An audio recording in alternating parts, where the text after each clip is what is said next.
अस्सलाम वालेकुम, welcome to my channel.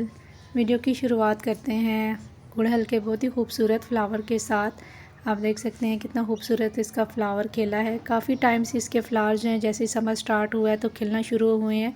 इसको मैंने पोटाशियम का जो फर्टिलाइज़र है ड्राई फॉर्म में वो दिया था, तो इसके बाद ये मेरा प्लांट बहुत अच्छे से जो है वो फ्लावरिंग स्टार्ट करना शुरू हो गया है। तो आज की वीडियो का जो टॉपिक है, आज मैं आपके साथ अपने 4 o'clock समर का बहुत ही खूबसूरत फ्लावरिंग प्लांट इसको ट्रांसप्लांट करना शेयर करूंगी।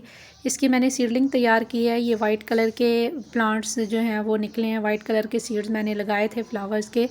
तो ये मेरी अब सीडलिंग जो है वो ट्रांसप्लांटिंग के लिए तैयार है, तो मैं अब इसको आज ट्रांसप्लांट करूँगी। तो इसके लिए जो मैंने गार्डन सॉइल ली है और जो मैंने पॉट लिया है, ये 12 इंच का पॉट है, इसमें मैं इसको ट्रांसप्लांट करूँगी। तो ये मेरी सीडलिंग जो है वो अब तैयार है। तो इसके लिए जो मैंने गार्डन सॉइल लिया है वो मेरी नॉर्मल गार्डन सॉइल है और बिल्कुल वेल ड्रेन सॉइल हमने इसके लिए लेनी है। और इसमें मैंने जो कंपोस्ट वगैरह ऐड किया है वो मैं आपके साथ शेयर कर देती हूँ। मैंने 50% जो है वो नॉर्मल गार्डन सॉइल है और 30% जो है इसमें मैंने सैंड यूज़ किया है, 20% इसमें मैंने काऊ डंग कंपोस्ट और 2 से 3 चम्मच मैंने जो है नीम की खली और वर्मी कंपोस्ट लिया है। इन सब चीज़ों को अच्छे से हमने मिक्स कर लेना है और वेल ड्रेन मिट्टी हमारी जो है वो रेडी हो जाएगी। तो जो हमारा 4 o'clock प्लांट होता है, इसके जो ट्यूबर्स होते हैं इनमें ख़ुद भी पानी भरा होता है, तो इसको वेल ड्रेन मिट्टी जो है वो बहुत पसंद होती है, क्योंकि जब पानी खड़ा रहेगा तो इसके ट्यूबर्स जो हैं वो गलना शुरू हो जाएंगे और प्लांट हमारा रूट रॉट होने की वजह से ख़राब हो जाएगा और प्लांट हमारा बच नहीं पाएगा। तो हमने इसके लिए जो मिट्टी लेनी है वो बिल्कुल वेल ड्रेन लेनी है, ताकि हमारी मिट्टी में पानी जो है वो रुका ना रहे। और आप मेरी मिट्टी देख सकते हैं कि बिल्कुल पोरस मिट्टी है, इसमें मैंने जो है सैंड यूज़ की है। तो इस मिट्टी को मैंने अच्छे से स्टेरलाइज़ कर लिया था और इसके बाद इसमें मैंने जो है वो सैंड यूज़ की है। तो अब इन प्लांट को मैं पॉट में से बाहर निकाल लूँगी, हल्का सा इनको पटकेंगे और पटकने से ये प्लांट जो है हमारे इजीली बाहर आ जाएंगे और प्लांट हमारे डिस्टर्ब भी नहीं होंगे, क्योंकि अब वेदर काफ़ी जो है वो हॉट हो चुका है। तो इसके जो रूट बॉल है इसको मैं डिस्टर्ब नहीं करूँगी।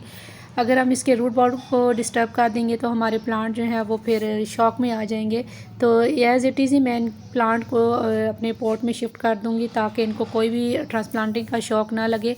अगर वेदर में थोड़ी जो है वो ठंडक हो तो आप इनको अलग अलग करके भी लगा सकते हैं। तो मैं फ़िलहाल इनको अलग नहीं कर रही, इनको एज़ इट इज़ ही मैं अपने पॉट में शिफ्ट कर दूँगी, ताकि मेरे प्लांट जो हैं वो अच्छे से वहीं पे चलना शुरू हो जाए, इनको कोई भी शौक ना लगे।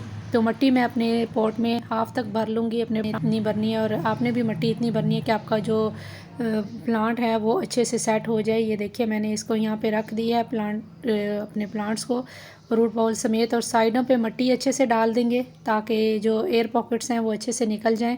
और बाद में अपने प्लांटर को एक दफ़ा हल्के से हाथों से पटकना है, ताकि जितनी भी एयर पॉकेट्स रहेंगी मिट्टी में वो निकल जाएं, और कुछ जब हम पानी डालेंगे तो तब निकल जाएंगी और हमारी मिट्टी अच्छे से सेट हो जाएगी। और जो हमारे प्लांट की रूट्स हैं वो इस हमारे प्लांटर की जो मिट्टी है इसमें एडजस्ट होना शुरू हो जाएंगी, वहीं पे वो आगे से बढ़ना शुरू हो जाएंगी, उनको कोई भी शौक नहीं लगेगा रूट्स को।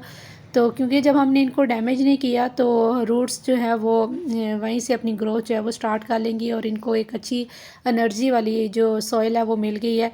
तो इस तरह से मैंने अपने जो प्लांट है मैंने शिफ्ट कर दी हैं और इस तरह से हमने हल्के हाथों से इनको प्रेस कर देना है, बहुत भी ज़्यादा प्रेस नहीं करना, ताकि हमारी जो मिट्टी है वो कॉम्पैक्ट ना हो, इसमें हल्की सी जो है वो एयर का क्रॉसिंग होती रहे ऑक्सीजन की, ताकि रूट्स तक ऑक्सीजन अच्छे से जा सके और हमारी रूट्स जो है प्लांट की अच्छे से ग्रोथ करें। और अभी कुछ ही दिनों में इसमें फ्लावरिंग भी स्टार्ट हो जाएगी। आप देख सकते हैं इसकी जो ग्रोथ है बहुत अच्छी है। साथ ही इसके एक क्रिसैंथेमम का प्लांट भी मैंने कटिंग लगाई थी, वो भी अच्छे से ग्रो हो गया, तो मैंने इसको भी डिस्टर्ब नहीं किया, ये यहीं पे अच्छे से ग्रो होता रहेगा।